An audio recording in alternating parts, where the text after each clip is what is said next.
எங்களுடைய பகுதியில் கண்மாய்னு சொல்லி உண்டு. நம்ம ஊர்ல டேம் இருக்கிற மாதிரி ஆயிரக்கணக்கான ஏக்கர்கள் பரப்பளவு கொண்ட கண்மாய்கள்.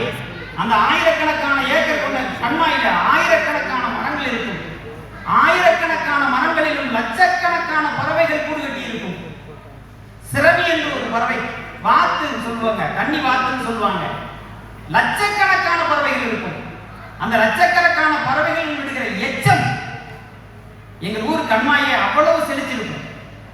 கண்மாயில நண்டு, நத்தை, தவளை, கெண்டை, கெளுத்தி, ஐரை, ஆரா, உழுவ, குறவைன்னு சொல்லிட்டு அத்தனை உயிரினங்கள் இருந்தது. அத்தனை உயிரினங்கள் இருந்தது. இன்றைக்கு என்ன கொடூரம் தெரியுங்களா? கெளுத்தி மீன் எங்கள் ஊர் கண்மாயில் இல்லை, நண்டு இல்லை, நத்தை இல்லை. அன்றைக்கு பெரியவங்க காய்ச்சல் வந்தா சூப்பு வச்சு குடிக்கிறதுக்கு கண்மாய் நண்டைத்தான் தேடுவாங்க. இன்னைக்கு கண்மாய் நண்டு இல்லை, நத்தை இல்லை, கெளுத்தி இல்லை, ஐரை என்ற ஒரு மீனே இல்லை, ஆரா என்ற ஒரு மீனே இல்லை, உழுவை என்ற ஒரு மீனே இல்லை. என்னாச்சு? எங்க போச்சு இதெல்லாம்? ரசாயன உரத்தை கொட்டி கொட்டி கொட்டி கொட்டி என் கண்மாயை இன்னைக்கு செத்து விட்டது. என் கண்மாய் செத்ததோட நிக்கல, என் கண்மாய் செத்ததுனால என் விவசாயமே செத்து விட்டது. என்ன நடக்குதுன்னே தெரியல அந்த மக்களுக்கு. பட்டுக்கோட்டை சொன்னது மாதிரிக்க சும்மா கிடந்த நிலத்தை கொட்டி சோம்பல் இல்லாமலே நடத்தி கம்மா கரைய உயர்த்தி கட்டி கரும்பு கொள்ளையில் வாய்க்கா வெட்டி சம்பா பயிர பறிச்சு நட்டு தகுந்த முறையில் தண்ணீர் விட்டு நெல்லு விளைஞ்சிருக்கு, வரப்பு உள்ள மறைஞ்சிருக்கு, காடு விளைஞ்சன மச்சான் நமக்கு கையங்காலம் தான் நம்பிச்சோம், கையங்காலம் தான் நம்பிச்சோம். 6 மாசம் பாடுபடுறாங்க. ஒரு பிரயோஜனம் இல்லை. அந்த விவசாயத்தினால ஒரு பிரயோஜனம் இல்லை.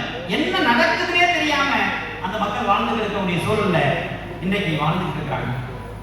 இதுக்கு என்ன செய்யணும்? இதுக்கு என்ன செய்யணும்? எனக்கு மகாத்மா சொன்ன ஒன்றுதான் நினைவு. நாம் இந்த மண்ணை விட்டு மறையும் போது, நாம் இந்த மண்ணை விட்டு மறையும் போது புதிதாக எதையும் இந்த பூமிக்கு தந்துவிட்டு போக வேண்டாம். நாம் இந்த பூமியில் பிறக்கும் போது இந்த பூமி நமக்கு என்னவெல்லாம் தந்ததோ அதை அப்படியே விட்டு விட்டு போனால் போதும் சொல்லி மகாத்மா சொன்னார். நாம் விட்டுட்டா போறோம். இந்த கடந்த ஒரு 50 ஆண்டு காலத்தில் தான் இவ்வளவு பெரிய ஒரு பேரழிவு வந்தது. உலகம் உள்ளங்கையில் சுருங்கி விட்டது. ஆனால் தொலைந்து போனது என்பது நம்மளுடைய வாழ்க்கை. நம்மளுடைய செயலறையா, நம்மளுடைய விடுதலை தமிழிசை சங்கத்தை, பொள்ளாச்சி தமிழிசை சங்கமும் பொள்ளாச்சி வர்த்தக சபை நிறுவனமும் நம்மளுடைய தமிழிசை சங்கத்தை பாராட்டு விழாவுக்கு அழைத்திருந்த போது ஏற்புரையில் எனக்கு நேரமாயிடுச்சு. ஒரு 2 நிமிஷத்து செய்தியை நிறைவு செஞ்சுக்கிறேன். எனக்கு இன்னொரு செய்தி கொண்டு வருகிறது. எம்பி ஐயா சொன்ன அதே செய்தியைத்தான் கென்யா நாட்டைச் சேர்ந்த பங்காரி மாதா என்ற பெண், உலக சுற்றுச்சூழலுக்காக, உலக அமைதிக்காக நோபல் பரிசு வாங்கிய பெண்மணி என்று நமக்கெல்லாம் தெரியும். காடுகளை காப்போம் ஒரு இயக்கம் நடத்தினாங்க. கோடிக்கணக்கான மரங்களை நட்டாங்க. அவங்களுக்கு நோபல் பரிசு கொடுத்தாங்க. நோபல் பரிசு கொடுத்த ஒரு மேடையில் ஏற்புரையில் அவங்க பேசினாங்களாம்.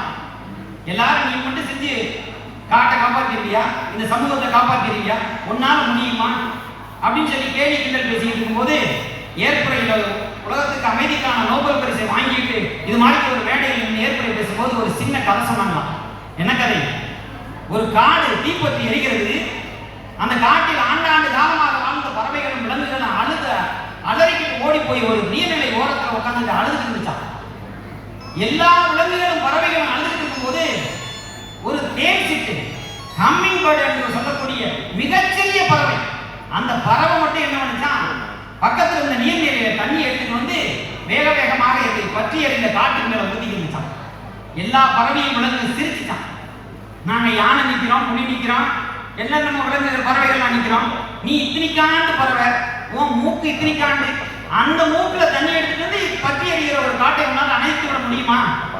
நீ முட்டாள்தனமா உனக்கு தெரியலையான்னு அனைத்தும் கேள்வி பேசும்போது அந்த ஹம்மிங் பேர்டு சொல்லிச்சான், என்னுடைய சின்ன மூக்கால் தண்ணி எடுத்துட்டு வந்து பற்றி எறியக்கூடிய இந்த வனத்தில் எரியக்கூடிய தீயை அணைக்க முடியுங்கிற அளவுக்கு அணைக்க முடியாதுன்னு எனக்கு தெரியும். என் தண்ணியால் அணைக்க முடியாதுங்கிறது தெரிஞ்சுதான் இதை நான் செய்யறேன். ஏன்னா பற்றி இத்தனை ஆண்டு காலம் நம்மை வாழ வைத்த காடு என் கண் முன்னாலே எரிந்து கொண்டு இருக்கும்போது கையை கட்டி நின்று கொண்டிருப்பதற்கு நான் ஒன்றும் மனிதர்கள் இல்லை. ஐ ஆம் எ ஹம்மிங் பேர்ட் என்று சொல்லலாம். இந்த கதையை பங்காரி மாதாய் சொன்னாலாம். அதே செய்தியை நம்மளுடைய சேலரையா அவர்கள் பொள்ளாச்சி தமிழிசை சென்ற ஏற்புரையில் இதே செய்தியை சொன்னார்கள். நாம் இருக்கும் வரையில் இந்த தமிழ் மண்ணுக்கும் மக்களுக்கும் எதையாவது ஒன்றை செய்து கொண்டே இருப்போம் என்று சொன்னார்கள். அதையே